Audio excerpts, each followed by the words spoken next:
Découvrez les vidéos de dialogue, souvent passionnés ou controversés ou partisans. Vous n'avez rien demandé. Hein. C'est vous-même encore qui êtes venu pour dire non, il est devenu indiscutablement ivoirien. Bon, quelqu'un qui est indiscutablement ivoirien. Donc, on doit lui donner indiscutablement son certificat de nationalité. Et même avec, je vais dire, avec une diligence indiscutable elle aussi. Mais non, on traîne, on attend, machin. Et j'ai bien aimé la sortie de Blé Goudé. Quand il a dit, c'est fierté nationale là, c'est lui, hein, c'est pas quelqu'un d'autre. Parce que quand Yam ne s'était pas encore lancé en politique, quand il n'était pas encore rentré au pays pour dire qu'il allait prendre la tête du PDCI, en ce moment-là, il était la fierté nationale. On a vu les Arthur Banga, les Landry Couillot, les mêmes sous-traitants du RHDP là, venir à la limite même, je dirais, draguer son grand frère pour que son grand frère aille parler à son petit frère afin de convaincre celui-ci de les rejoindre dans leur lutte parce que en tant que frère qui a réussi et qui est allé au sommet de la finance, eux, ils avaient besoin de le toucher, ils avaient besoin de le côtoyer, ils avaient besoin d'être abreuvé à sa sève, vraiment, c'est-à-dire être accroché à ses lèvres chaque fois qu'il va dire quelque chose, et puis ils vont prendre ça pour, je vais dire, pour s'enseigner. Mais ceux-là, ils ont oublié leurs paroles qu'ils ont sorties hier. C'est les mêmes Arthur Bangala qui viennent dire, c'est du faux, c'est un tricheur, il a menti. C'est les mêmes Arthur Bangala. Donc, ces gens-là, quand on regarde leur acabit et les gens de leur acabit aussi, on a déjà tout compris. On ne peut rien attendre du RDR. Rien. Et maintenant, la cerise sur le gâteau. Toi, tu es beau-frère du président. Si c'est pas parce que tu as marié sa nièce là, toi, tu allais devenir ministre où? C'est toi, tu te lèves. Mais je dis même la ville de Divo la souffre, hein. C'est là-bas, quelqu'un avait dit qu'on s'en fout. Dans cette même ville-là, c'est là-bas, quelqu'un avait dit on s'en fout de l'IDH. Dans cette même ville-là encore, un autre encore vient dire que nous là, en 15 ans, on a fait mieux que Houphouët-Boigny. Ah, tchè. Faut avoir pitié, même si tu n'as pas honte. Faut avoir pitié, quand même. Vous allez vous comparer au père de la nation.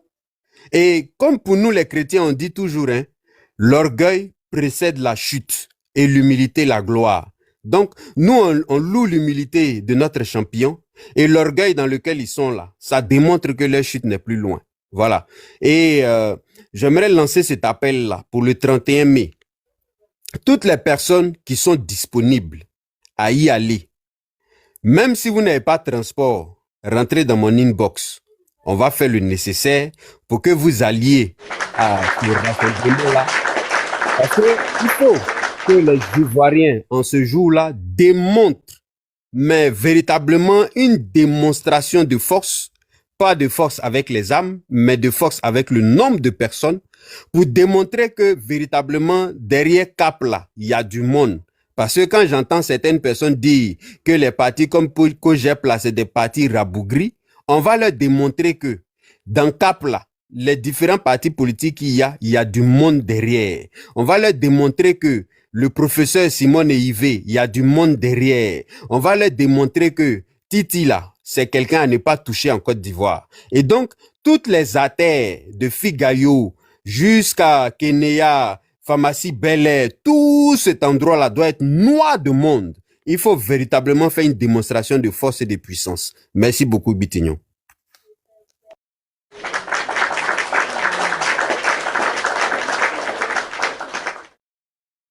Ok, merci au frère Charles, merci beaucoup. Monsieur Bosson, je crois que vous êtes monté avant Kevin, je sais plus. Bon, de toute façon, j'étais là, hein. Oui. Sergo, ok, je sais pas si tu étais là avant lui. Bon, ok, Sergo. Non, mais vas-y quand même, c'est pas grave. Ok. Non, frère, oui. Comment tu vas?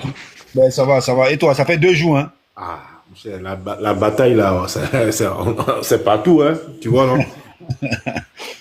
Bon. Je sais pas ce que tu as fait à Côte d'Ivoire, mais Côte d'Ivoire est en train de t'insulter là-bas, hein. Oh, c'est qui ce gars même? Lui là, il parle français, on dirait, je sais pas quoi là, il veut se comparer à moi. Il faut le laisser. Il dit, tu es quoi, hier tu as fait panel sur lui par rapport à je sais pas quoi. Moi, Boutignon, j'ai fait panel sur Côte d'Ivoire. Avec une dame qui a dit que le jour de Bédier, il a il a dit un truc. Bon, Alors, tu sais, Sergo, tu sais, moi, je n'aime pas. Bon, c'est vrai, moi, j'ai un certain âge. Non, c'est une boutade de Non, je vais t'expliquer. Parce qu'il y a 103 personnes qui écoutent. Je vais expliquer. Hier, on a ouvert un panel, on avait une thématique qui était claire, d'accord? Et j'ai une collègue là qui s'appelle Glagla, qui a un gros compte là qui est monté sur le panel. Et elle a expliqué un peu ses débuts avec TikTok, avec les gens avec qui elle a parlé, avec qui elle a commencé, donc Côte d'Ivoire, les Sissi. Elle a formé Sissi. Elle a dit qu'elle montait plus sur le panel de Sissi parce que Sissi c'est son petit, etc. Et que Côte d'Ivoire c'était son ami. Et qu'elle a arrêté de parler avec lui au moment où il a commencé à ouvrir un panel pour insulter la dépouille mortelle du président Bédié. Voilà, voici ce qu'elle a dit. Hein. Voilà, donc il ne peut pas venir dire que nous, on a ouvert panel sur lui. Côte d'Ivoire n'a qu'à arrêter. S'il n'a rien à dire, il n'a qu'à aller faire autre chose. Vas-y.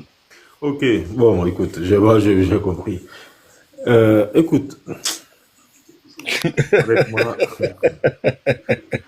c'est des plaisantaires. On se comprend. Il ne sait plus quoi dire.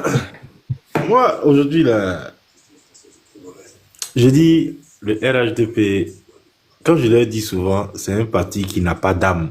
Il se fâche. Parce que on ne peut pas, je trouve malheureux, on ne peut pas avoir combattu quelque chose et venir refaire la même chose et puis espérer un résultat différent. Le RHDP s'est battu contre l'exclusion.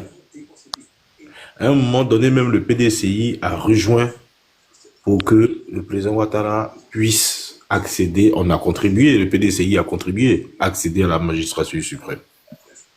Aujourd'hui, c'est le président Ouattara qui écarte Tidiane Thiam. Aujourd'hui, Tidiane Thiam ne peut pas avoir un certificat de nationalité en Côte d'Ivoire. Bon, on fait quoi?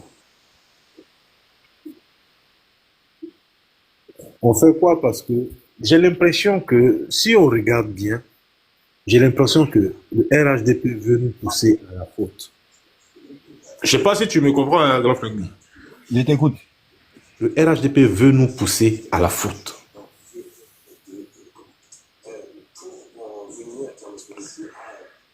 Parce que on nous laisse le meeting du samedi, c'est vrai, ça sera plein, mais il faudra faire très attention. Tu es d'accord avec moi? Bien sûr. Il faut faire très attention. Parce que moi, il y a des sons que j'entends. Ah ben j'espère que... Voilà, je ne sais pas si toi, je sais pas si tu as entendu ça aussi. Hein. Non, mais le service de sécurité sera optimum. Bon, voilà. Donc, il faut faire très attention. On écoute. Tout à l'heure, je vais t'envoyer un truc en PV, tu verras toi-même. Il faut faire très attention. Il faut faire très... multiplier même l'attention, même fois 2 ou fois 3. Voilà. Je ne vais pas trop parler, mais je t'enverrai un truc tout à l'heure. Ok. Ouais. Ok, merci Sergo. Monsieur Bosson, allez-y, après on passe la parole à Kevin Thiam, après à Guy Morel. Ok, bonsoir tout le monde, bonsoir les grands boutignons. Alors, bon, j'ai écouté les propos de beaucoup de personnes. Moi, il y a très longtemps que j'avais fait mon analyse sur la situation politique et sur la gestion du RHDP. Vous devez comprendre une chose, c'est que le RHDP, c'est un système qui est à sa dernière phase, donc à la phase de déclin. Et donc, quand un système est mis en place et que qu'il y a des contre-systèmes qui viennent pouvoir, comment on appelle ça même, percuter le système, il y a ce système a cette manière-là de muter jusqu'à arriver à une phase de déclin et à la suite, après la phase de déclin, c'est la phase où on est vraiment dans la phase où vraiment il n'y a pas de règles, il n'y a plus de règles. On fait tout avec la force, on fait tout avec sans dignité, sans règles, sans principe. Et ensuite, après cette phase de déclin là, le système, comment on appelle ça, tombe ou disparaît. Et malheureusement, la plupart de ces systèmes-là disparaissent définitivement et qui ne réapparaissent presque plus. Voilà, c'est comme ça que le RHDP fonctionne. Le RHDP est à sa dernière phase. La dernière phase du système. Donc, tout ce qu'ils peuvent utiliser comme arme, ils vont l'utiliser. Heureusement pour nous sommes très intelligents. Contrairement à certaines autres personnes, la manière dont on réagit face à tout ce qui est mis en place, si c'était d'autres personnes, ils auraient fait autrement. Et je suis sûr que on serait tombé dans le piège qui avait été mis en place. Et comme ils sont en face de quelqu'un qui lui aussi a une puissance pour pouvoir mettre en déroute le système, donc un contre-système qui est donc la machine Tidjane Thiam et le PDCI, puisque le PDCI est un parti qui a quand même dirigé la Côte d'Ivoire pendant des années. Donc c'est un parti qui connaît au moins les rouages d'une bonne gestion, et d'ailleurs c'est le parti jusqu'à Paul Le Content qui a mieux dirigé le pays. Donc ne nous en prenons pas, ne nous attendons à rien. Ce que nous devons faire, c'est de faire les démonstrations. En fait, vous devez comprendre que les gens, ils comprennent la démonstration de force que par des forces brutales. Ils s'attendent à ce qu'il y ait une force brutale, puisqu'ils ont ça dans l'âme.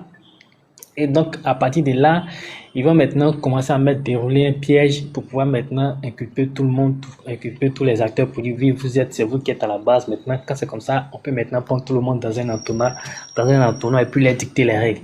C'est ce qui est arrivé à tous ceux que vous voyez qui ont rejoint le PDC et qui ont rejoint les RHDP, des personnes qui autrefois étaient contre, ou du moins qui ont voulu combattre le système, et ensuite ils sont retrouvés à prendre dans un piège, et après on les a mis dans le système. Ils sont obligés par la force des choses de défendre même s'ils aiment pas, ils sont obligés de faire avec. Donc c'est comme ça que le système est construit. Sinon, le RHDP en tant que parti, même dans ces tests, n'est même pas un parti politique. D'ailleurs, on ne sait même pas si c'est un groupement de partis ou c'est un parti politique, puisqu'ils n'ont même pas été officiellement construits. Donc, vous comprenez que le système, quand il est mis en place, il y a toujours un cheval. Le cheval qui tire le système, c'est en fonction de sa vision, en fonction de ses objectifs, que le système est déroulé.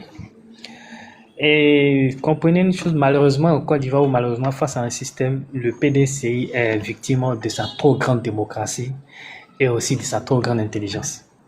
Quand tu te retrouves en face des gens où toi tu veux utiliser l'intelligence alors qu'ils veulent utiliser les armes ou veulent utiliser la brutalité, c'est très difficile pour toi de t'en sortir.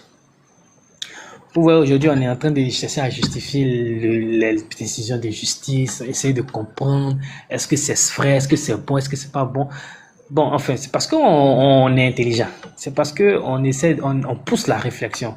Sinon, logiquement, tout le monde sait que toutes ces décisions de justice n'en est aucune. Ce n'est aucunement des décisions de justice. C'est juste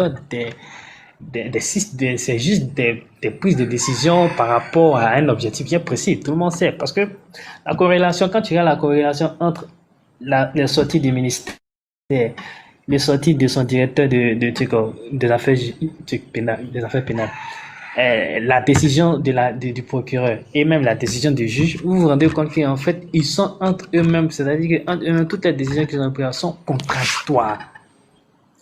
Ils sont tellement dans une situation contradictoire que si tu es une personne trop intelligente, tu vas te poser des questions, tu vas avoir mal à la tête. Et c'est ce qu'on est en train de faire, parce qu'on se pose trop de questions. On dit, mais pourquoi le DCP a dit ça alors que le ministère a dit ça? Pourquoi? Enfin, comprenez que nous sommes en face de personnes qui ne comptent pas sur l'intelligence, mais qui ne comptent que sur les rapports de force brutale. C'est tout. Donc à partir du moment où les gens comptent sur les rapports de force brutale, la meilleure manière de faire, c'est de les éviter le maximum possible. Les éviter le maximum possible, adopter d'autres nouvelles stratégies, adopter d'autres manières, d'autres approches pour pouvoir vraiment être droit dans ses bottes. Parce que, regardez bien, 2010, élection 2010, c'est fini dans la fausse brutalité. Quand ça finit dans la brutalité, ils sont venus au pouvoir, ils ont fait ce qu'ils ont. 2020, ils sont rentrés dans la brutalité, ils sont venus au pouvoir. On a entendu même qu'on a 85 morts. Le président de la République, dans son dernier discours, a félicité l'armée en disant que vous avez fait un bon job, alors qu'il y a eu 85 morts. On ne peut pas dire à l'armée que vous avez fait un bon job alors qu'il y en a eu plus de 85 morts. Mais on les a félicités. Pourquoi? Parce qu'ils ils ont marché aux côtés des gens, avec les gens qui étaient au bac à vert. Tout ça, on a vu, mais personne n'a jugé quelqu'un. Donc, ne nous entendons pas ce que ces personnes soient dans un certain raisonnement, dans une certaine logique, comme nous. Parce que nous, on réfléchit. Nous, on analyse. Nous, on essaie de construire quelque chose. Non, eux, ils tiennent le pouvoir. Et donc, nous avons le pouvoir. Nous voulons maintenir le pouvoir. C'est fini. Le reste là, c'est pas le problème. Ensuite, je voulais faire en même temps. Moi, j'attendais, j'aurais espéré que Kokora monte parce que ce gars, je l'ai tellement suivi, il me fait tellement rire que on le brandit quand tu vois même un parti qui brandit un Kokora comme un héros national, tu t'attends à quoi? Kokora, l'homme le plus déconstruit, le plus, comment je vais dire ça même là, contradictoire dans ses propres propos. Quand tu regardes, quand tu, non mais je te jure, quand tu regardes les gars, tu te dis mais attends, c'est nous on n'est pas trop intelligent ou c'est quoi? Et il est tellement fier de lui quand il parle, il se dit qu'il a tellement raison. Pourquoi? Parce que c'est quand il va finir par faire son discours. À la suite de ça, tous ce groupuscule de cyberactivistes vont prendre ces vidéos et puis vont les brandir comme le héros national. Donc, ils n'analysent pas ce qui est dit. Quand un homme comme Kokara dit que non, quand on est un pays de droit, il faut respecter les décisions de justice, il me dit, mais attends, c'est quoi il appelle un pays de droit? Un pays de droit, ce n'est pas les décisions de justice, c'est plutôt la loi. Sinon, il faut lui dire que même en Corée du Nord, il y a des décisions de justice aussi. Les pays qu'ils estiment qu'ils ne sont pas des pays de droit, là, il y a des décisions de justice. On prend des décisions de justice. Ça ne fait pas d'eux des pays ça ne fait pas d'eux des pays démocratiques. Un pays démocratique, ce sont la loi, ce sont les lois, c'est l'application des lois. Et dans l'application, il y a l'interprétation et puis il y a la procédure. Donc, la procédure est respectée, oui. L'application est respectée, oui. C'est pour ça qu'un juge ne fait que dire les droits. Quand on dit un juge, ton rôle c'est de dire les droits. On n'a pas dit de venir t'exprimer. On dit dire ce qui est écrit. Et ce qui est écrit, c'est en fonction de la procédure. Mais quand toutes les décisions qui ont été prises, quand vous prenez tous les 4 leaders qui sont aujourd'hui inscrits dans le système. Monsieur Bosson, tu es dans quoi? Tu es dans un garage ou bien quoi? Non, pourquoi? Non, parce que quand tu parles, il y a un bruit là, je ne comprends pas c'est quoi. Attends, c'est tellement que comme je tape la table là. Ah, il ne faut pas taper la table. Faut shooter en 1 minute 30, s'il te plaît. D'accord, je shoot tout à l'heure en 1 minute. Donc, quand vous regardez toutes les décisions de justice qui ont été prises, toutes les décisions de justice sont fondées sur quoi? Rien. En fait, ce ne sont pas des décisions de loi, c'est des décisions qui sont prises par des personnes selon leur propre, selon un calendrier, ouais, selon un truc, comment je dis ça, selon une vision politique qui consiste à écarter les personnes qui pourraient peut-être leur permettre de perdre le pouvoir, et puis voilà, c'est tout. Donc, ce que moi je veux qu'on retienne ici, c'est que comprenez que les gens, ceux qui sont en face de nous ne sont pas des personnes qui vont, avec qui on négocie ou bien des personnes avec. Non, c'est des personnes qu'il faut trouver des meilleures manières de pouvoir les dérouter. C'est ce que le président Tinian Tiam a fait. Il fait toujours. Il fait tout pour éviter de tomber dans les systèmes, pour les prendre dans leur propre piège. Aujourd'hui, ils sont dans leur propre piège parce qu'il faut qu'ils délivrent des certificats de nationalité. Ils ne peuvent pas se prononcer là-dessus. C'est-à-dire qu'ils viennent de dilater le droit et la justice aux yeux du monde entier. Délivrer un certificat de nationalité d'un individu que vous avez dit qu'il est ivoirien et ça fait près de 2 mois, vous ne pouvez pas délivrer un certificat de nationalité que tout le monde peut l'avoir. Maintenant, on peut l'avoir en ligne. Ça veut dire que, en fait, vous êtes en train de dire que nous allons abuser du droit. Et vous ne pouvez pas dire qu'en abusant de ce droit, nous sommes un pays démocratique. On sait tous bien que la Côte d'Ivoire n'est pas un pays démocratique. La seule force du truc, c'est que comme ils sont prêts à tout vendre, ils sont prêts à tout liquider sur le pays. Donc, comme les gens sont prêts à acheter, les gens vont vous adouber. Mais puisque vous vendez tout. Donc, nous, on ne va pas venir vous dire que vous n'êtes pas bon.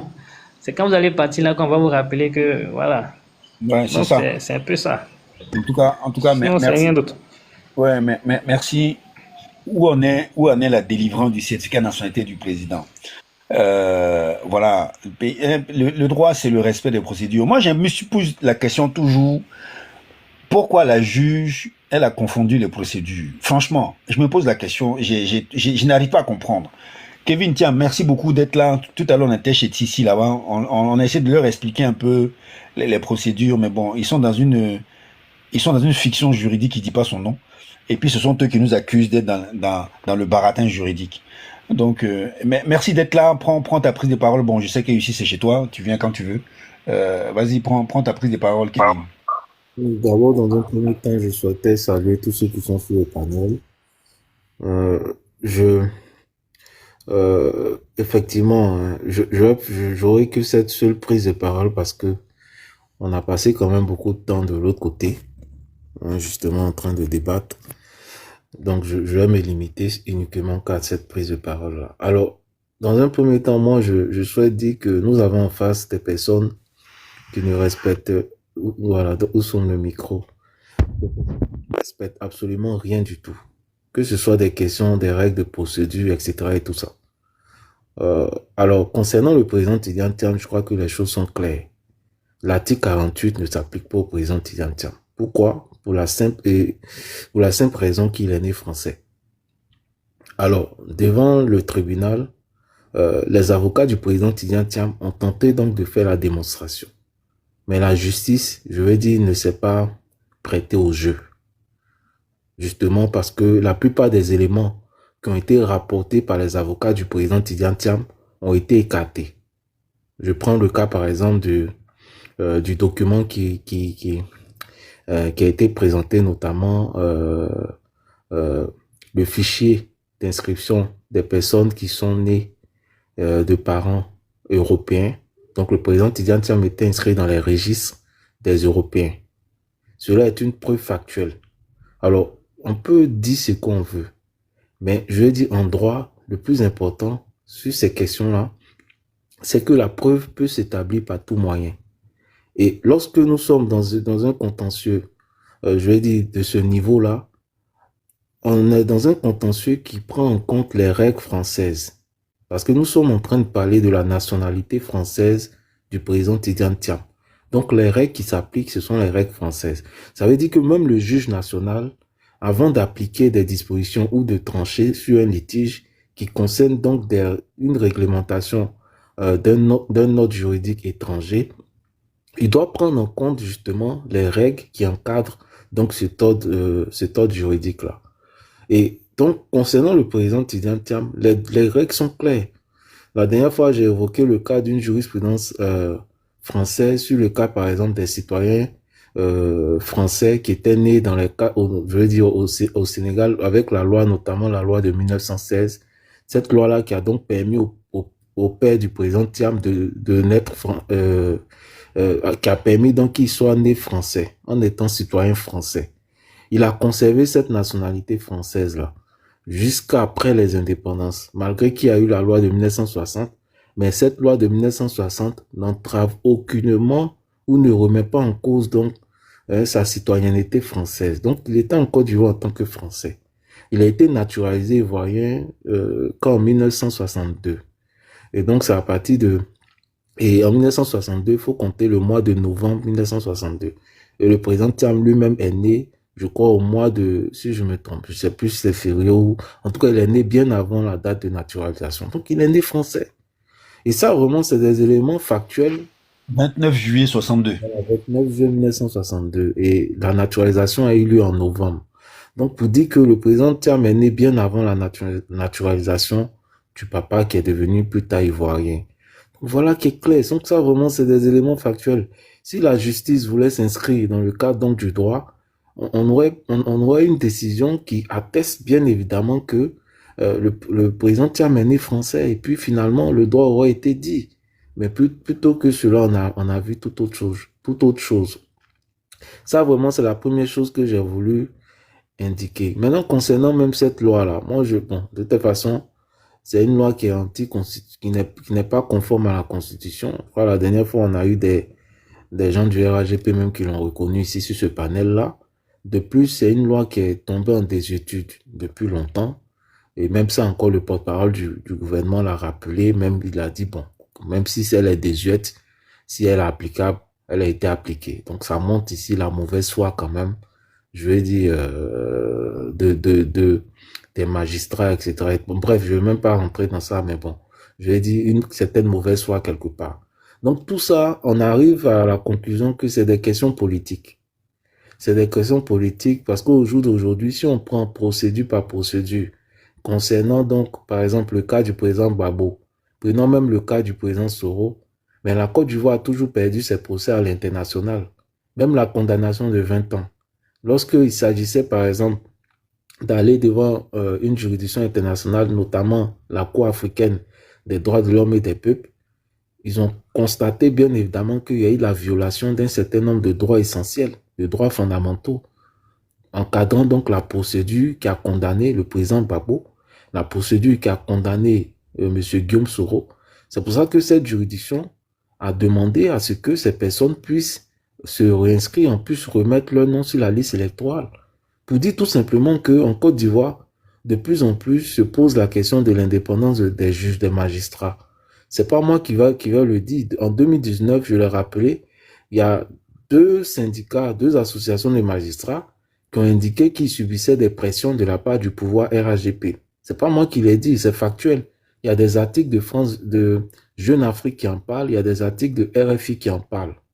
Notamment, il y a des juges, par exemple, qui ont été, je vais dire, menacés par M. Adjoumani, par exemple, dans le cadre d'un processus électoral.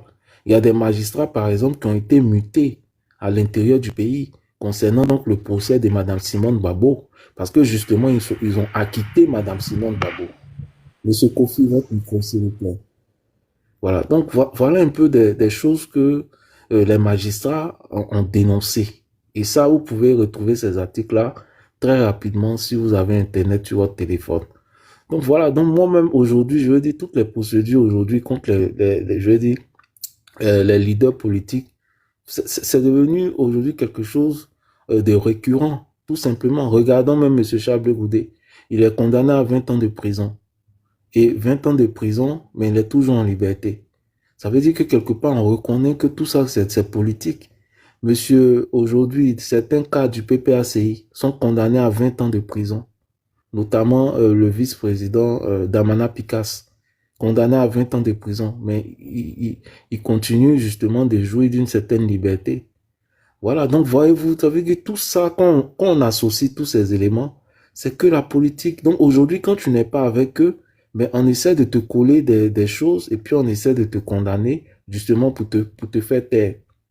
Au PDCI, on est coutumier de ça. Hein. C'est pas nouveau. Prenons le cas même à l'époque du président Bédier. On a eu monsieur Mangwa Jacques, par exemple, qui a vécu cela et finalement, on sait ce qui s'est passé puisqu'il n'a pas pu supporter. Le monsieur, malheureusement, il est décédé. On l'a accusé des choses auxquelles vraiment il n'avait pas pu souscrire. Et finalement, ça l'a emporté. Il a fait la prison. Voilà, il y a eu des magouilles. Il y a eu le cas même de M. Akossi Benjo qui a dû s'exiler. Tout le monde le sait. Donc, je veux dire, c'est des choses aujourd'hui, c'est récurrent. Et je veux dire, on se pose la question de savoir si on est dans un état de droit. Parce qu'aujourd'hui, on a des opposants. Quand on se sent menacé par rapport donc à la popularité des uns et des autres, on décide donc de leur coller des actions judiciaires en vue soit de les éliminer, de les condamner, de les enfermer, etc. et tout ça. Moi, je crois qu'il faut dépasser tout cela. Et je crois que c'est pour ça qu'aujourd'hui, nous autres qui sommes des jeunes là, on regarde le président Thiam avec beaucoup d'espoir. Parce que c'est tout ça qu'on ne veut plus, je veux dire, on ne veut plus rencontrer dans notre pays. On a besoin de changement, d'une politique, la politique autrement. Une politique pas politicienne, mais une politique basée sur des valeurs, idée contre idée, argument contre argument, bilan contre bilan, etc. et tout ça. C'est là où nous sentons le plus à l'aise. Il ne faudrait pas que la politique fasse peur aux Ivoiriens ou à la jeunesse ou aux gens. Et malheureusement, nous avons en face un pouvoir qui crée les conditions pour effrayer les populations, en vue donc de pouvoir pérenniser un pouvoir qui, pour moi, n'est même pas légitime. Tout simplement. Il faut se rappeler que le président Ouattara a été élu en 2020, mais dans une situation électorale chaotique et calamiteuse. Il n'y a quasiment pas eu d'élection. Quasiment aucun Ivoirien n'est allé voter. Donc vraiment, c'est ces points-là que j'ai voulu vraiment faire ressortir en invitant donc les populations qui sont contre cette façon de faire là, d'instrumentalisation de la justice en vue d'écarter des candidats juste parce qu'on a peur de les affronter. Mais bien évidemment, il faut que les Ivoiriens sortent justement pour aller à ce fameux meeting qui sera organisé à l'espace Figaro le 31 mai 2025 dès 8 h du matin. Donc, il faut y aller. Il faut y aller parce que, je veux dire, c'est comme ça qu'on pourra changer les choses. Il faut une démonstration de force pour dire au gouvernement qu'on en a marre. On a marre que des leaders de l'opposition soient écartés. On en a marre. On a besoin d'une compétition loyale entre tous les acteurs politiques. Et donc, les Ivoiriens doivent sortir, que ce soit des gens du PDCI, du MGC, que ce soit les gens de Plégoudé, etc. Il faut qu'on sorte tous pour crier notre ras-le-bol par rapport à ce qui est en train de se faire en Côte d'Ivoire. Alors, il y a aussi le meeting du PPACI du côté de Port-Boué. Moi, je trouve ça bien parce que c'est quand même dans les deux pôles, les deux extrémités. On a à la sortie d'Abidjan, donc Yopougon, Et puis, on a l'autre sortie d'Abidjan qui est Port-Beau aussi. Donc, ça va permettre justement à une démonstration de force donc de l'opposition pour dire qu'on est partout, partout. Et que justement, on n'est pas d'accord avec ce qui se fait actuellement en Côte d'Ivoire. Donc, vraiment, je souhaitais dire. Et puis, au-delà de ça, il y a même tout le processus électoral même qui est biaisé. Aujourd'hui, il y a eu les partis politiques d'opposition ont dénoncé un certain nombre de dérives sur cette fameuse liste électorale. La présence de personnes décédées sur la liste, les inscriptions multiples ou doublons, que ce soit au niveau du PPACI, du PDCI, on l'a tous dénoncé. Donc, et puis la question même de la non-inscription, le refus de la RLE. Donc, on ne veut pas inscrire les nouveaux majeurs, etc. et tout ça. Bon, l'inscription des personnes non justifiées. Aujourd'hui même, ils sont allés jusqu'à déplacer. Hein, on a eu M. Apollos Danté sur le panel de la TTN, donc qui nous a indiqué, bien évidemment, qu'aujourd'hui, il y a eu des manipulations sur la liste électorale. C'est-à-dire, et moi personnellement, le constat que je fais, j'ai comme l'impression que c'est dans les bastions des partis d'opposition qu'on a récupéré des personnes pour les envoyer dans des zones assez bizarres, étranges, qu'ils ne maîtrisent pas. Et finalement, ça va faire perdre des voix aux partis d'opposition, que ce soit aux élections à venir. Et moi, je trouve ça quand même assez grave. C'est antidémocratique. Il y a le préfet d'Abidjan, par exemple, Vincent Tobi, qui a dénoncé ce fait. Moi, je connais des personnes, des amis en Côte d'Ivoire qui ont subi la même chose. C'est-à-dire, par exemple, qui sont dans des communes et on les a déplacés pour les emmener dans des localités qu'ils ne maîtrisent pas. C'est-à-dire, ils n'ont jamais fait la demande.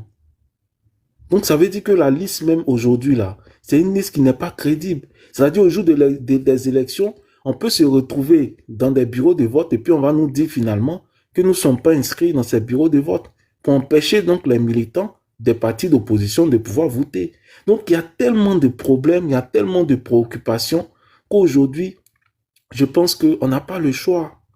Il faut qu'on crie notre ras-le-bol face à tout ce qui est en train de se faire. Et en plus de cela, on demande un dialogue pour essayer de cadrer, de recadrer toutes ces choses-là. Mais en face de nous, nous avons des gens qui ne veulent rien comprendre, qui n'ont que, je veux dire, la force en utilisant bien évidemment la police, etc. et tout ça, pour mater toute forme d'opposition. Donc on dit, on ne discute pas, et puis il n'y aura rien. On ne discute pas. Et puis si vous voulez, là, vous participez. Ou si vous ne voulez pas, vous ne participez pas, on s'en fout. Voilà la réponse qu'on nous donne. Est-ce que ça, c'est un message qui va dans le sens de la paix? Est-ce que ça, c'est un message qui va dans le sens d'organiser une élection qui puisse être inclusive, démocratique et transparente? Non. On est des Ivoiriens et aujourd'hui, moi ça me fend le cœur quand même de voir des gens du RAGP tenir des propos, des trucs quand même assez graves. Ou bien même qu'au-delà de tout, on est tous des Ivoiriens. Ça, j'ai l'impression qu'il y a beaucoup de personnes qui oublient ça. J'ai comme l'impression qu'on est des ennemis et qu'on n'est même pas des nationaux. Donc, ça veut dire que le RAGP est un parti diabolique. C'est un parti qui a une doctrine qui divise les Ivoiriens. Ils ont endoctriné leurs militants à s'opposer, je veux dire, de façon, je veux dire, diabolique face aux autres. Et c'est pas bon, c'est pas bien. Au-delà de toute chose, on est d'abord des frères, on est d'abord des Ivoiriens, on est des nationaux. Donc la politique, c'est pas une politique qui doit nous diviser. Moi, je le dis toujours, et je vais chuter par là pour ne vraiment pas être long. Je dis toujours que ce soit les gens du RAGP, les gens du PDCI et d'autres partis politiques, on aime tous la Côte d'Ivoire. Sauf que nous sommes dans des camps opposés parce que nous n'avons pas les mêmes visions, la même vision des choses. Mais au-delà de toute chose, on est d'abord des Ivoiriens. Et j'ai comme l'impression que ça, beaucoup de personnes l'ont oublié. J'entends des propos, sortez, vous allez voir. Voyez-vous? On vous attend dans la rue. Mais regardez, même le meeting du 31 à la place Figayo, nous avons annoncé notre date. Les partis de CAP ont annoncé la date du 31.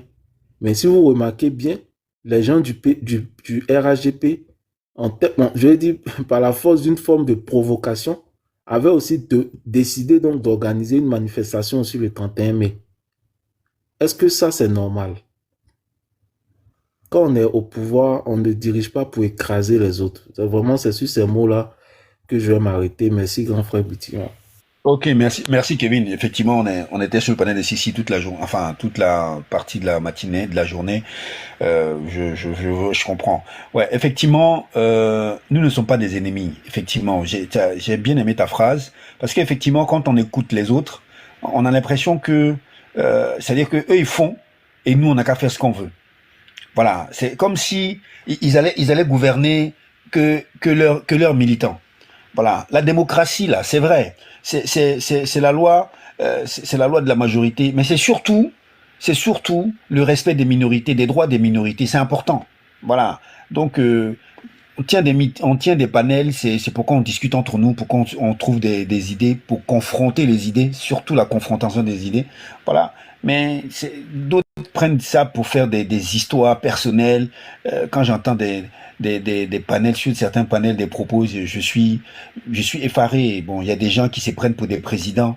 Quand on leur parle, ils écoutent pas. Il faut que ils veulent être juges et partis. Ils veulent que les gens jurent sur la Bible. Je sais pas. J'ai du mal à comprendre ce rythme satanique là. Je comprends pas. Voilà, la politique c'est juste du débat.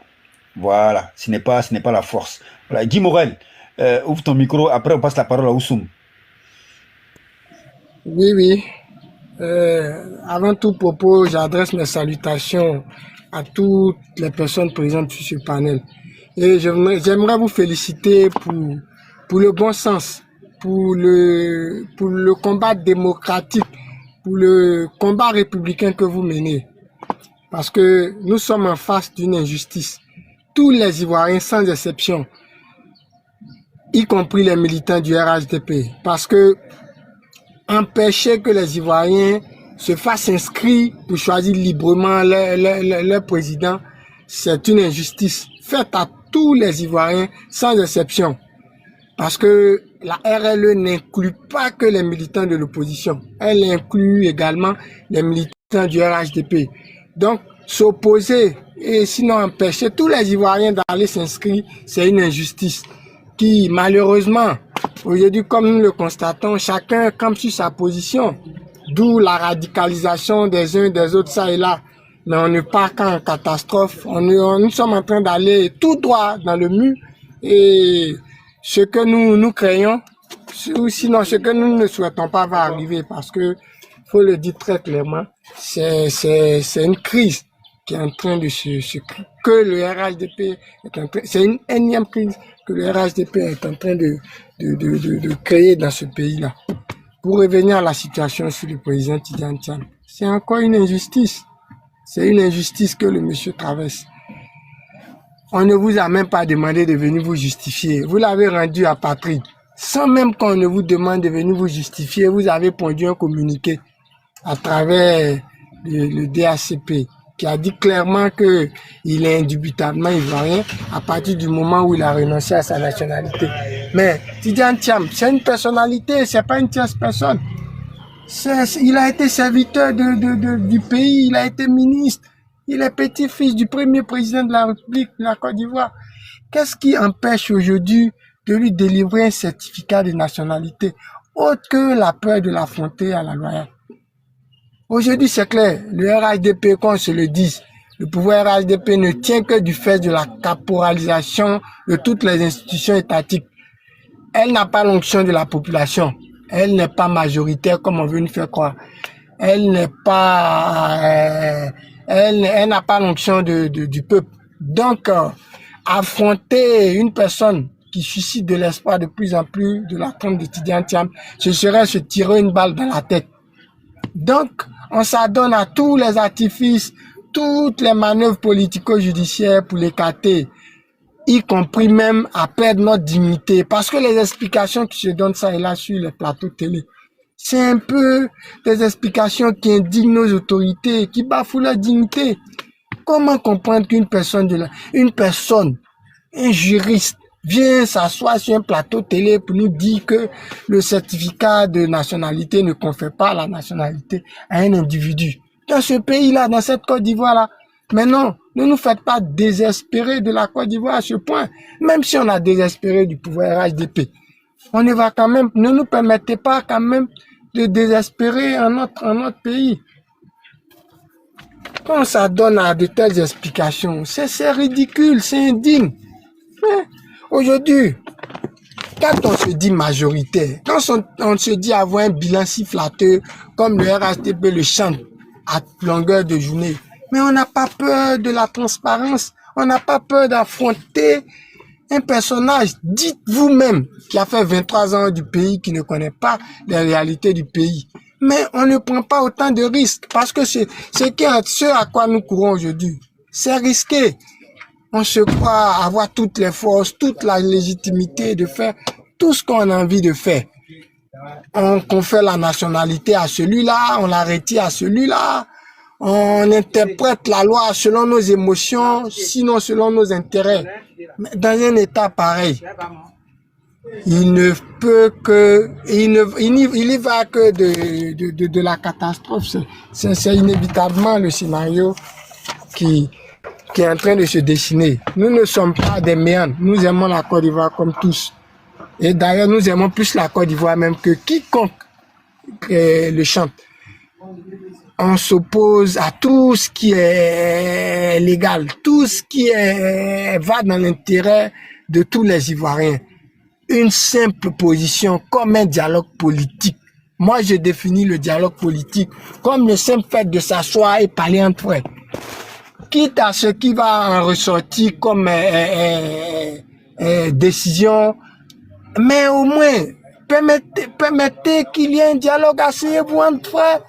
Est-ce que le RHDP est obligé, si je peux le dire ainsi, de céder à toutes les recommandations de l'opposition quand il y aura un dialogue politique, un parti négationniste qui ne jusque-là dit vouloir une élection démocratique, mais en même temps n'a posé aucun acte allant dans ce sens. Depuis bien 2023 jusqu'à ce jour, je n'ai jamais vu des actes qui peuvent me rassurer que nous aurons des élections démocratiques. Nous sommes en train de préparer une énième crise qui, malheureusement, risque d'être plus gravissime que toutes les crises qu'on a connues. Parce que c'est tous les Ivoiriens qui sont en face de cette injustice-là. Il y a le clan PPACI qui est d'un côté, il y a le clan GPS qui est d'un côté, il y a le COGEP, il y a le PDCI maintenant. Mais face à tous ces Ivoiriens, vous ne pouvez pas être majoritaire face à tout cela. Aujourd'hui, le peuple ivoirien est un peuple qui, dans sa grande majorité, observe avant d'agir. Et il y a encore du temps pour réparer tous ces torts-là qui, jusque-là, ont été construits. La RLE, le dialogue politique, l'audit de la liste électorale et consorts. Moi, je suis rassuré que si par extraordinaire le président Alassane Ouattara devenait candidat et qu'il affrontait Tidjane Thiam, il perdra même au premier tour. Ça, je suis convaincu. D'où mon opposition à l'une des 7 recommandations faites par le PDCI qui a dit qui a souhaité que le président Alassane Ouattara ne soit pas candidat. Moi, je ne partage pas cette position-là. Je souhaite qu'il soit candidat parce que je suis convaincu qu'il sera battu. Mais ce que je souhaite encore, c'est que le jeu électoral soit transparent et démocratique. Parce que je suis convaincu. Et c'est cette même position-là qu'ils doivent adopter parce qu'ils sont sûrs de leur bilan. Ils défendent un bilan, ils ont 15 ans de règne. Mais en même temps, c'est eux qui ont peur du jeu transparent. Mais les Ivoiriens ne sont pas dupes. Tout ce jeu de cache-cache-là, tout porte à croire que c'est la peur d'affronter Tidjane Thiam aux élections. Mais le peuple n'est pas dupe. Le peuple prendra ses responsabilités. Parce que l'injustice n'a que trop duré. Déjà que votre bilan n'est pas fameux, votre bilan est catastrophique. Vous avez fait de la Côte d'Ivoire un enfer et vous voulez demeurer encore 5 ans de plus. Mais la Côte d'Ivoire ne vous appartient pas qu'à vous seulement. Oui, on a besoin d'alternance, on a besoin que les choses changent à la tête du pays, on a besoin de ce niveau, d'où l'espoir que suscite le président Thiam. Donc toute cette posture, toutes ces démonstrations lacunaires que viennent faire les communicants RHDP, c'est de la peur. C'est de préparer les esprits à l'injustice qu'ils sont en train de créer. Mais ça ne va pas passer parce que trop c'est trop. Le peuple prendra ses responsabilités. Je chute là-dessus. Ok, merci Guy Morel. Merci beaucoup. Effectivement, on donne rendez-vous au 31 mai à la place Gaillot à tous les Ivoiriens épris de paix et de changement pour aller dire non à la forfaiture, pour aller soutenir la CAP pour une alternance crédible en Côte d'Ivoire. Merci beaucoup Guy Morel. Oussoum, merci d'être venu sur le panel. Tu es le seul HDP là du coin. Non, je te donne la parole parce que bon, tu as l'habitude de débattre avec nous. Prends tes prises de parole. Puis on va faire un dernier tour pour fermer parce que bon, effectivement, on est un peu fatigué parce on a donné de notre temps chez Sissi là-bas. Donc, où est le certificat de nationalité du président? D'accord. Bon, je te remercie de me donner la parole. Continuons. Ouais, je vous ai suivi un peu chez Sissi, j'étais un peu en bas. Donc, bon, vous êtes défendu tant bien que mal, hein. Mais bon, je veux dire, moi, c'est pas tant bien que mal, on s'est défendu, toi aussi. Oui, bien sûr, vous êtes, oui, bien, il y a eu de bien, il y a eu de moins bien, mais bon, dans l'ensemble, vous êtes défendu en tout cas. C'est pas facile d'être sur un panel qui est de l'autre bord, en fait. Bon. Et qu'est-ce que je voulais dire? Bon, la justice, malheureusement, c'est comme ça, hein. C'est-à-dire, il y a toujours deux côtés dans la justice. Donc, le côté qui va gagner un procès, il va trouver que la justice, elle est juste. Et le côté qui va perdre le même procès va trouver que les décisions sont injustes. Et ça a toujours été comme ça. Et ça, c'est la nature de l'homme. Tu vas pas perdre. Mais Oussoum, là, on dit que le ministre dit qu'il est ivoirien indiscutablement. Il a fait sa demande de certificat, ça fait 6 semaines. Qu'est-ce qui bloque? Non, mais le problème, c'est qu'il faut que vous fassiez les choses aussi dans les normes. Ça fait pas il a fait sa demande il y a 6 semaines et il y avait eu une décision de suspension. Mais en attendant que le procès, je crois que c'était le procès, je pense bien, c'était le procès qui est fini la semaine dernière. Donc, une fois que ce procès est fini, vous pouvez aller demander dans le certificat de nationalité, comme ça se fait normalement auprès du tribunal.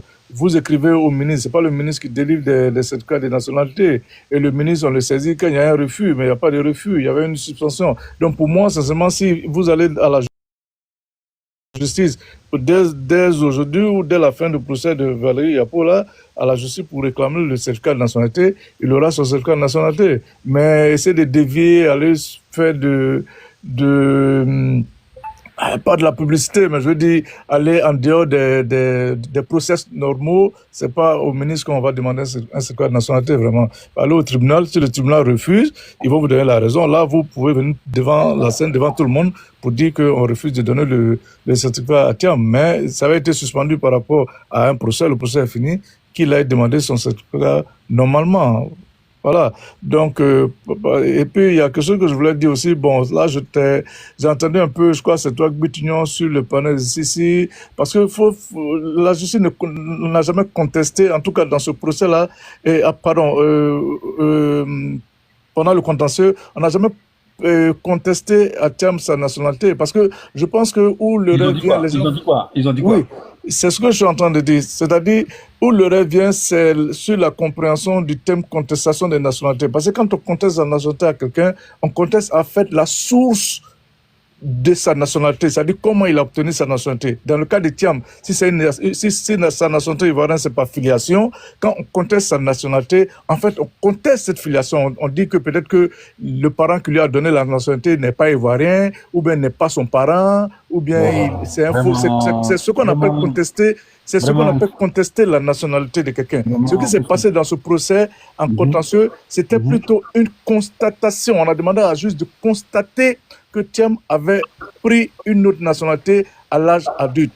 Je peux comprendre, j'entends Kevin dire que non, Thiam, il est né français, mais ça, c'est à vous maintenant de justifier que quelqu'un qui est né français, il part faire une naturalisation. Le juge n'a pas à trouver une justification pour ça. On est en civil. En civil, la preuve incombe au parti, en fait. Donc, la juge, elle juge sur pièce.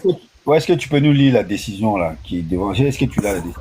Non, je n'ai pas la décision devant moi, mais on l'a tous vu la décision. Donc, et la juge a fait que constater que sur pièce, justement, que Thiam a pris une autre nationalité et les plaignants ont sorti son décret de naturalisation et son décret de fin d'allégeance à la nationalité française. Donc c'est sur pièce. Maintenant, eux, ils ont emmené une copie intégrale qui correspond à un acte de naissance pour prouver que l'autre est ivoirien. C'est pas, est né français. Ça marche pas comme, enfin, que son père est français. C'est pas comme ça qu'on prouve.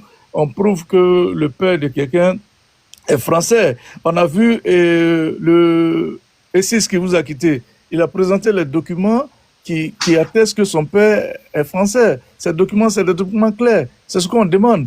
Donc, au moment où Thiam se naturalisait, son père était en vie. Donc, vraiment, je ne dis pas peut-être qu'il est né français, effectivement, mais c'est à lui de prouver ça, parce qu'au civil, c'est les partis qui sont, c'est à lui de prouver ça de façon claire, de façon indiscutable. Mais vous pouvez envoyer des documents. En fait, tout à l'heure, bon, attends, excuse-moi, tu vas parler, hein, je t'ai pas coupé. Excuse-moi, mais tout à l'heure, tu n'as pas écouté Kevin. Quand il dit qu'en matière civile, on peut prouver un état. T'as pas compris. Ferme ton micro, s'il te plaît. Fermez son micro. Fermez son micro. J'arrive pas à fermer son micro, pardon. Fermez son micro. Bon, on va le descendre. Non, sur ce compte-là, je n'ai pas les manettes. Donc, est-ce que tu peux, tu peux me donner les manettes sur ce compte-là? D'accord. Je vais le faire après. Compte, voilà, donne-moi les manettes ici, s'il te plaît. Ok, d'accord. Je vais le faire après.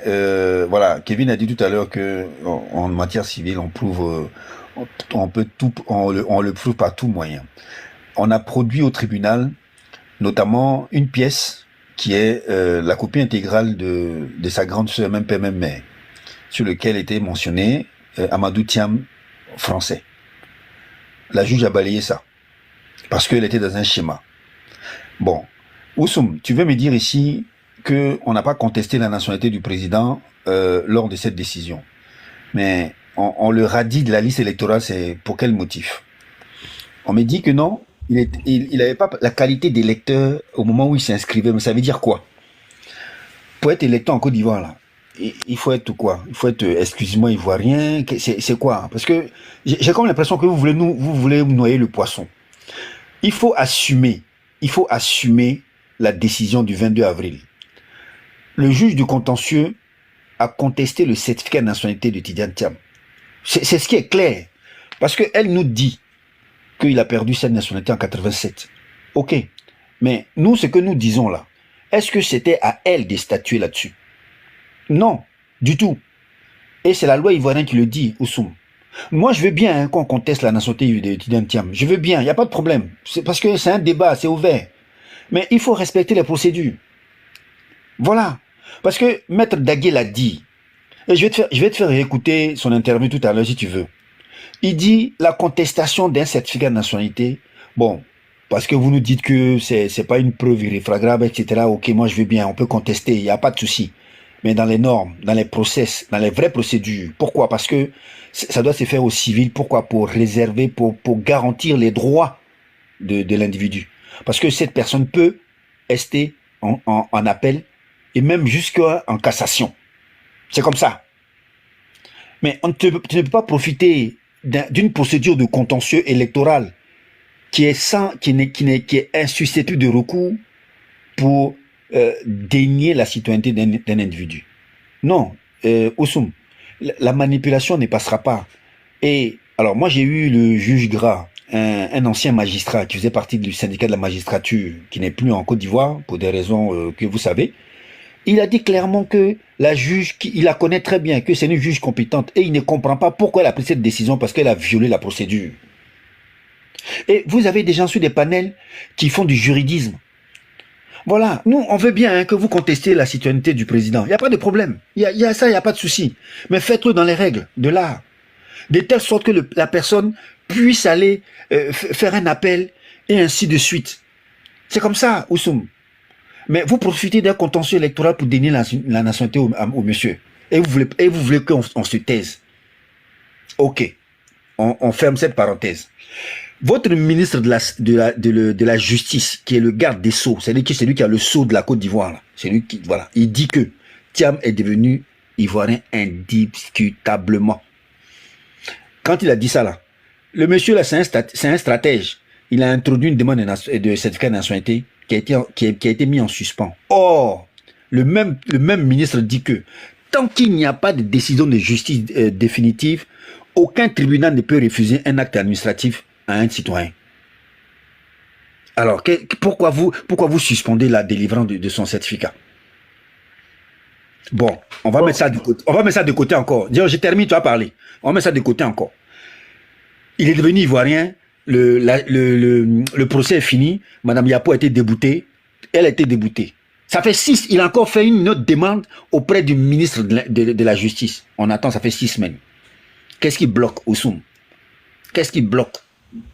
Oui, mais Boutignon, c'est ce que je te dis. Les demandes de certificat de nationalité ne se font pas auprès du ministre de la Justice. Mais parce qu'il a, Oussoum, il a fait déjà une première demande auprès du tribunal qui a refusé. Non, le tribunal n'a pas refusé. Pour vous, c'est pas refusé. Il y a eu une suspension en attendant le procès de Yapo. Le procès de Yapo est fini quand? Il est fini seulement la semaine dernière. Donc, il n'avait il a le droit de faire la demande. Mais la loi, lui, l'autorise à faire la demande auprès du ministre de la Justice. Oui, quand il y a refus, mais il n'y a pas de. Mais oui, mais il y a eu un premier refus. Non, c'est pas un refus. Tu vois, le problème, c'est que là, c'est le thème. Moi, j'ai fait mon micro, il faut finir. On joue sur le thème. Le problème, c'est que. J'ai une question pour lui parce que. D'abord, tu parles de l'existence d'une ordonnance, parce que c'est une ordonnance prise par la juge ou le juge. Et cette ordonnance-là n'avait pas, je vais dire, de date. C'est-à-dire, c'est pas inscrit là-dedans que à telle date, justement, le président Thiam pourra, je vais dire, se faire établir son certificat de nationalité. D'ailleurs, j'ai dit l'affaire s'est terminée. Est-ce qu'il y a une ordonnance de révocation de l'ancienne ordonnance? Parce que pour révoquer une décision, s'il te plaît, Oussoum, tu me laisses finir. Alors, il n'y a pas d'ordonnance, donc je dis qui annule l'ancienne ordonnance ou qui permet justement au président Thiam de pouvoir se faire établir le certificat de nationalité devant une juridiction. Donc, tout simplement, c'est devant le ministre. Puisque le ministre, c'est lui-même qui a déclaré que le président Thiam est redevenu, je vais dire, exclusivement ivoirien. Donc, où est le problème? Donc, donner le certificat de nationalité, on va avancer. On va avancer. Et puis, au-delà de ça, même si le ministre estime que c'est la juridiction qui est censée donc établir le certificat de nationalité, il peut faire une note aux avocats pour leur demander de se référer donc à la justice.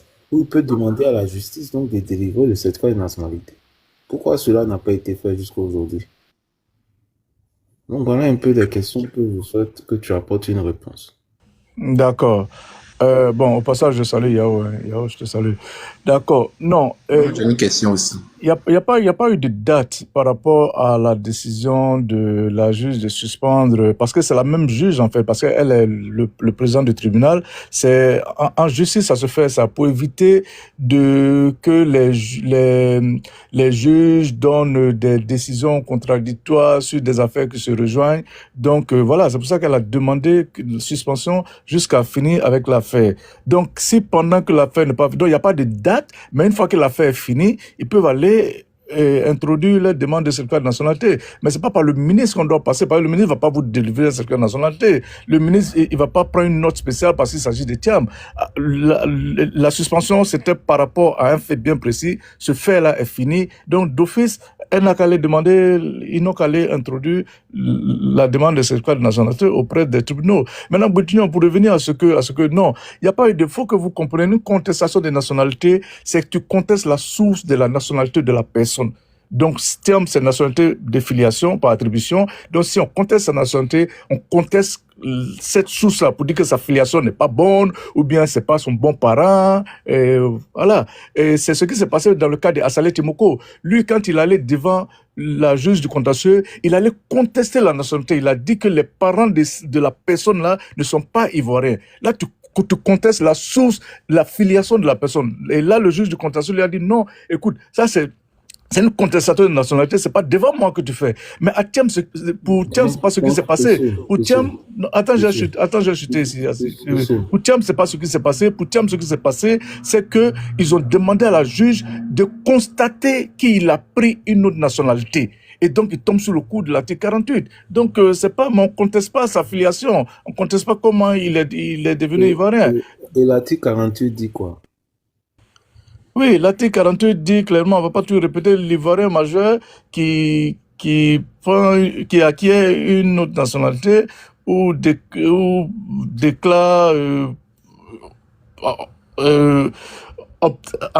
ou déclare avoir une autre nationalité, voilà, il perd la nationalité ivoirienne. Vous avez contesté la citoyenneté du monsieur. Assumez-le. Non. C'est juste, on a demandé à la juge de constater que Thiam était français, en fait. Il a pris la nationalité française. Dès l'instant où on parle de l'article 48, ça veut dire qu'on rentre dans le code de nationalité. Et dans le code, dès que tu utilises l'article 48, il y a des procédures qui accompagnent cela. Et la procédure qui accompagne cela, c'est la procédure de contestation des nationalités. C'est pas la procédure. Je veux dire, tu peux pas être devant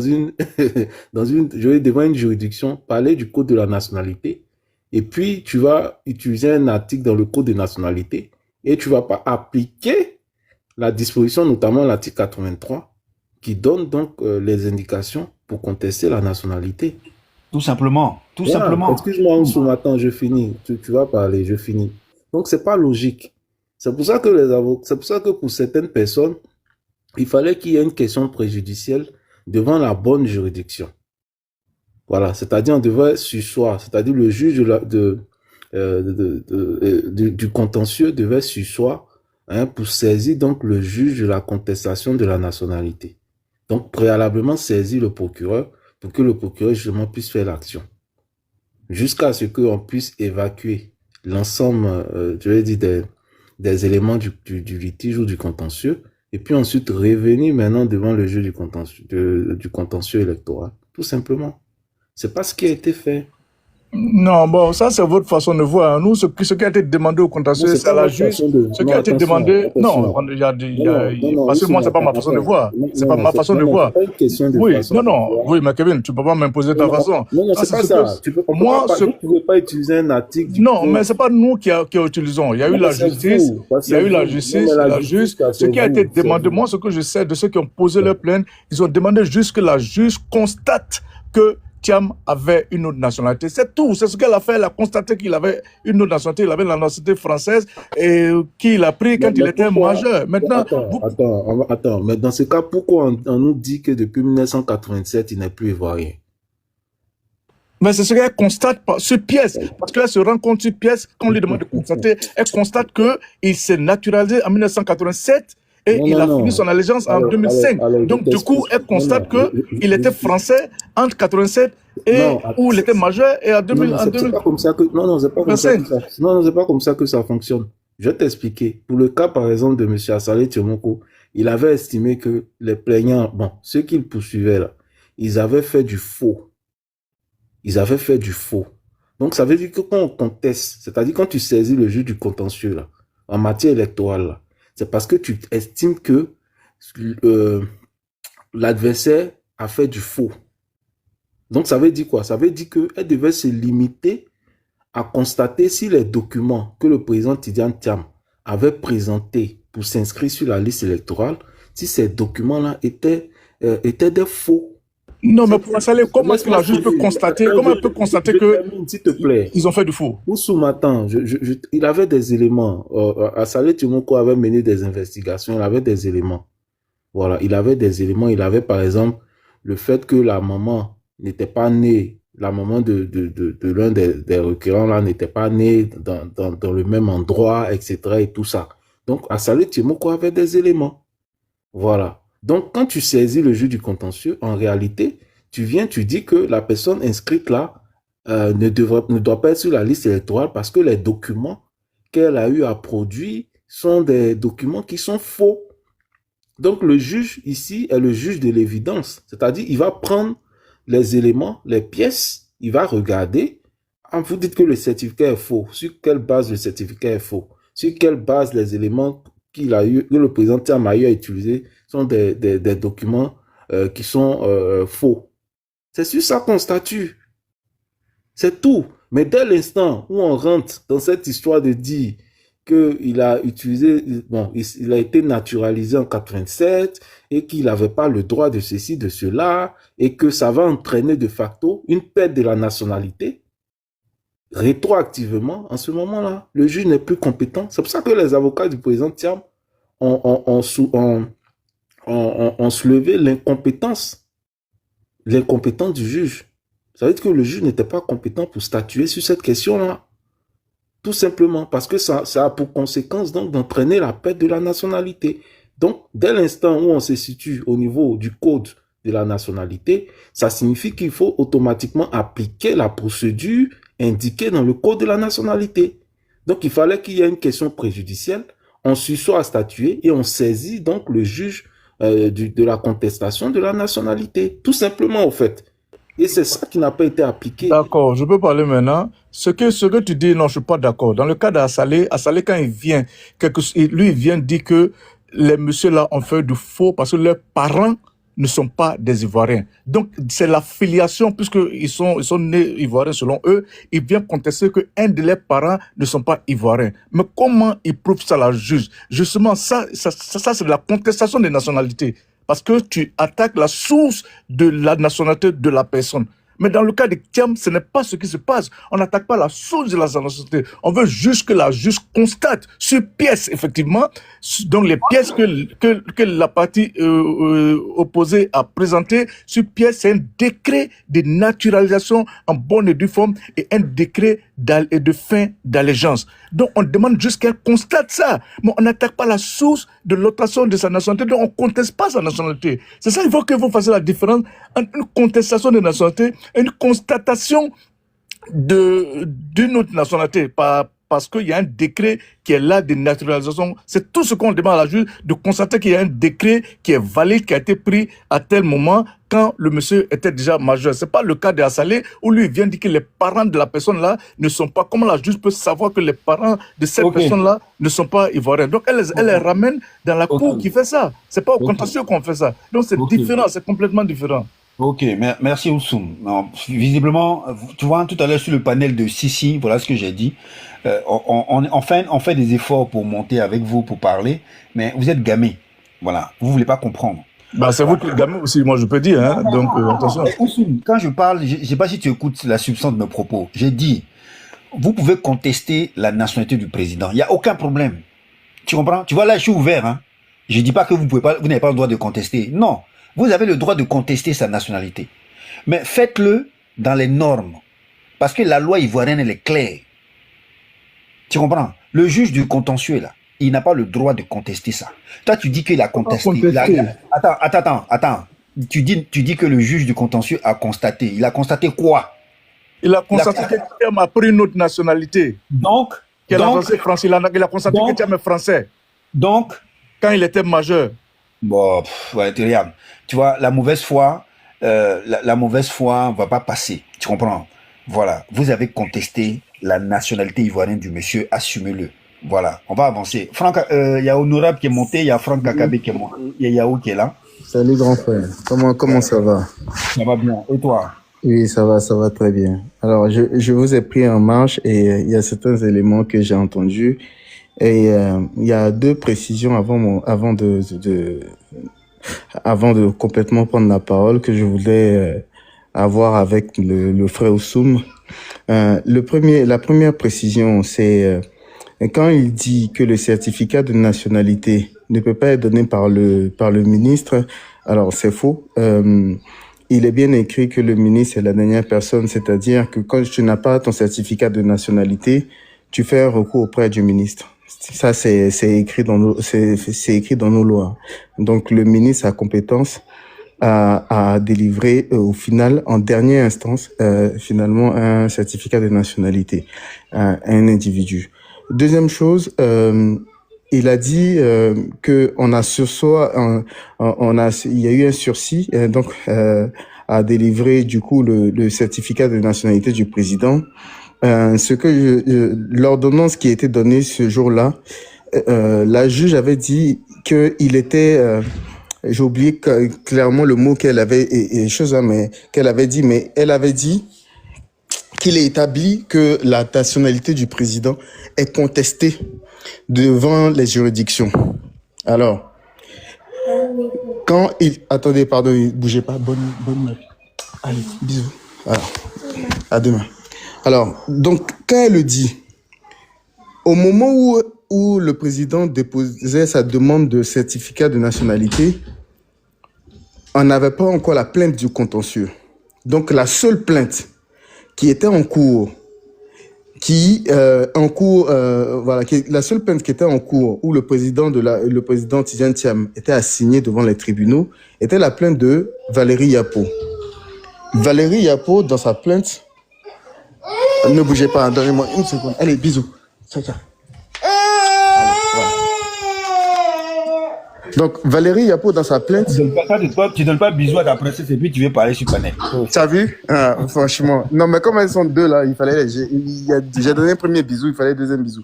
Donc, voilà. Je disais, la seule assignation qu'il y avait du président Tidjane Thiam, c'était la plainte de Valérie Yapo.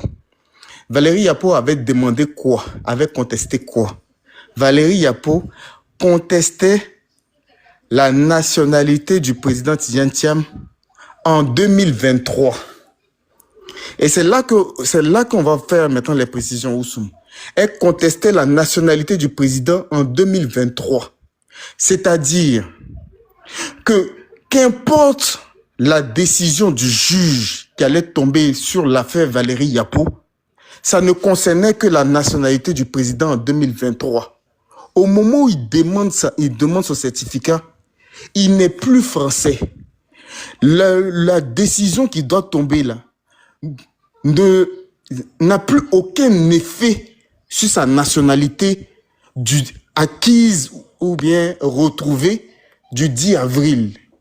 Donc même si ce procès-là, il devait perdurer jusqu'à fin 2025, il n'a plus d'effet sur sa nationalité retrouvée. Donc, la question, c'est pourquoi on ne lui délivre pas de certificat de nationalité, parce que ce n'est pas la nationalité qu'il possède en ce moment-là qui est contestée. C'est la nationalité qu'il avait eue pour pouvoir être président du parti. Donc, c'est en cela qu'on entend de te dire qu'il y a des machinations, il y a une manipulation. Maintenant, même pour revenir sur l'histoire du ministre, on le dit, si ton certificat de nationalité, tu l'as demandé et que tu ne l'as pas reçu, tu parlais tout à l'heure d'un sursis.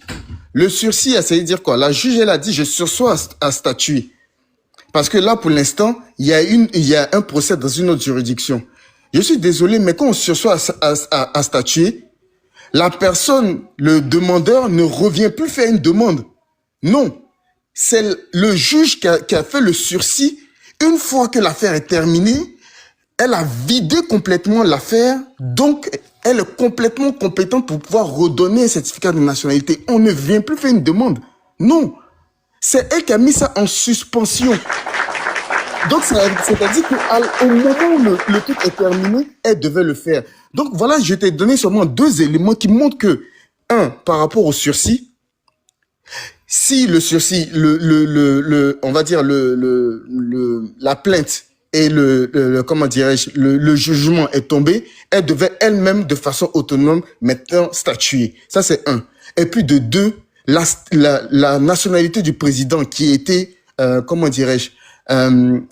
contestée, ce n'est pas sa nationalité de choses récentes. C'est sa nationalité de 2023. Bon, une fois qu'on a fini de dire ça, je vais pas dire un mot vite fait sur le côté de la contestation au niveau de comment ça s'appelle, la RLE, et puis etc.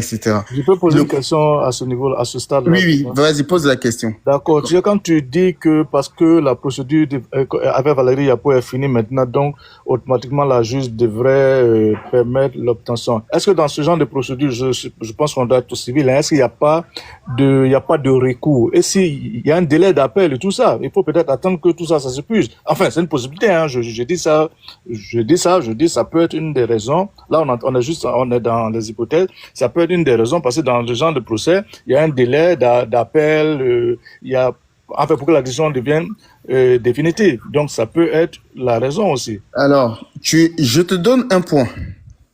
Je te donne raison sur un point. C'est que dès l'instant où on donne un verdict et que, par exemple, la plaignante fait un appel, ce procès-là n'est pas encore terminé. La plaignante, après, maintenant, c'est le seul élément qu'on n'a pas, peut-être que Kevin Thiam pourra nous le donner, c'est le délai pour faire appel. La plaignante a dit qu'elle ferait une conférence de presse et à l'issue de sa conférence de presse, elle dirait si elle fait un appel ou pas. Valérie Yapo a fait sa conférence de presse, nullement elle n'a parlé d'appel. Et jusque-là, ni les avocats de Tidjane Thiam, ni la presse, ni qui que ce soit a entendu parler d'appel. Nous sommes à quelques jours après le verdict du procès. Je pense pas que on ait un temps illimité aussi pour pouvoir faire un appel. Je suppose, je dis bien, je suppose, en parlant sous le contrôle de Kevin Thiam, je suppose que le délai, quand même, on va pas partir sur 2 semaines de délai pour pouvoir faire un appel. Généralement, quand il y a une décision de justice, c'est soit en même temps, et généralement vous l'entendez, hein, c'est soit en même temps, les avocats disent on fait appel, ou alors c'est certainement le lendemain, lors d'une conférence de presse, ils disent on fait appel. Là, on est quand même à quelques jours, on n'a pas encore entendu qu'il y a eu un appel. Je suppose que cette décision-là est définitive, jusqu'à expédition de la grosse. Parce qu'il y a une grosse qui est sortie, du coup, et s'il n'y a pas d'appel, on doit faire l'expédition aux différentes parties. Là, c'est le premier élément. Maintenant, moi, si je vais donner le dernier élément et puis je vais te laisser répondre sur les éléments que je t'ai donnés tout à l'heure, là. Surtout sur le fait que la contestation était sur une nationalité acquise ou bien la constatation d'une nationalité perdue en 2023 et non sur une nationalité retrouvée en 2025. Donc, à quel moment les effets de ce jugement-là empêchent de donner un certificat de nationalité à quelqu'un qui, à date, est ivoirien? Ça, c'est la question que je vais te laisser, à laquelle je vais te laisser répondre. Mais pour revenir sur le côté du contentieux. Tu vois, tu as dit deux choses, tu as dit une chose par rapport au truc de Assalé. Assalé, il a dit clairement une chose. Et ceux qui ont porté plainte aussi contre le président Tidjane Thiam, ils ont dit, on est parti pour aller faire un procès en radiation. Donc, nous, ce qu'on disait, c'est qu'il n'avait pas le droit de pouvoir s'inscrire sur la liste électorale. Et puis ensuite, il y a les motifs. Nous, les avocats de Tidjane Thiam, ont dit que les gens sont partis faire une demande en radiation au motif que le président Tidjane Thiam n'était pas ivoirien au moment de s'inscrire sur la liste électorale. Quand nous, on a dit ça, et je t'invite à revoir encore les différentes vidéos de NCI 360, où le maître, l'avocat Gueux et tout cela, et puis Abda Ben Meïté, ils ont dit, nous ne sommes pas partis faire une contestation de la nationalité. Nous sommes partis dire que comment s'appelle, le président Tidjane Thiam s'est inscrit sur la liste électorale alors qu'il n'avait pas droit. Et même je me rappelle que Ben Meïté, il a dit qu'il a utilisé un terme, mais je me rappelle plus. Il a dit, c'est de façon secondaire qu'on a traité le cas de la nationalité. Donc, c'était pas de façon primaire. Et que, généralement, les différentes lois nous disent que quand on conteste la nationalité de façon primaire, c'est là qu'on doit aller devant les procureurs. Mais c'est de la même manière aussi, comment ça s'appelle, Assalé est parti pour dire, le premier élément, c'est la plainte que tu fais d'abord, c'est un procès en radiation. Tu viens de demander la radiation de quelqu'un. Ensuite, tu fais ton exposé de motifs. Donc, c'est la même chose. Les deux sont partis avec des motifs primaires qui n'étaient pas les mêmes, qui étaient la radiation. Ensuite, on rentre maintenant dans l'exposé de motifs. Pourquoi tu veux qu'on le radie?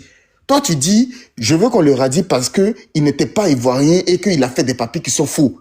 L'autre dit, je veux qu'on le radie parce qu'il n'était pas ivoirien au moment où il a pris sa nationalité. Mais donc, dans les deux cas-là, les motifs sont subsidiaires. Les motifs viennent en second lieu. Mais malgré ça, dans un cas, on lui a dit, va devant le procureur, et dans l'autre cas, on a traité le sujet.